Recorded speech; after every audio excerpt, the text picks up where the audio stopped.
민주당을 비롯한 야권은 오늘 윤석열 대통령 탄핵 소추안을 발의하겠다고 밝혔습니다. 그런데 이를 심판할 헌법재판소 재판관이 현재 9명 중 6명밖에 없는 게 변수입니다.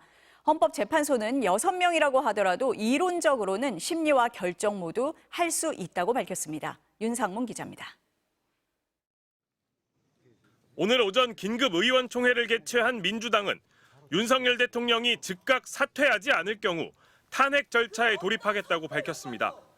윤 대통령 탄핵 소추안이 발의되면 24시간 이후부터 72시간 안에 국회 재적의원 3분의 2가 찬성해야 가결됩니다. 이후 헌법재판소는 심리를 거쳐 대통령 파면 여부를 결정하게 됩니다. 현행 헌법재판소법은 재판관 7명 이상의 출석으로 사건을 심리한다고 규정하고 있습니다.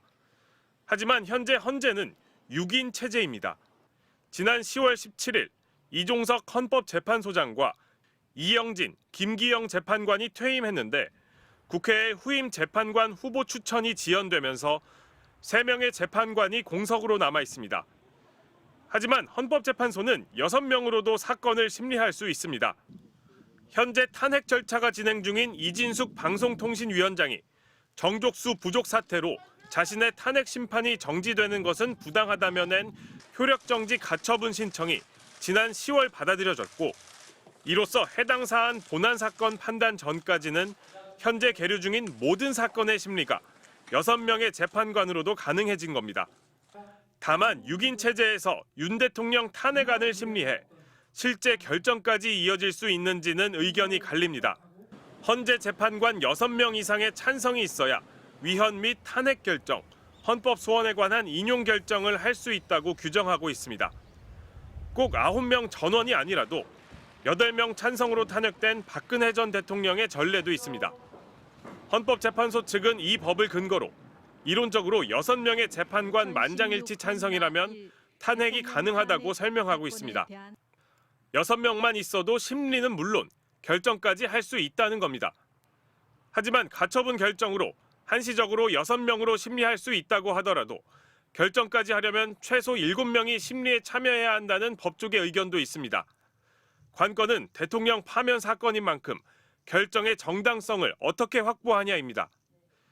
9명 중 6명이 찬성하는 것과 6명 중 6명이 찬성하는 것의 의미는 확연히 다르다는 이유입니다. 6명보다 9명이 심리해서 결정하는 게 정당성을 확보하는 데 더 낫다는 겁니다.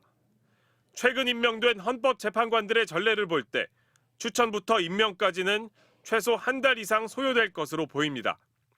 대통령에 대한 탄핵안이 가결되면 직무는 즉시 정지되고 국무총리가 그 권한을 대행합니다. 국회에서 추천한 3인은 대통령이 무조건 임명을 해야 하거든요.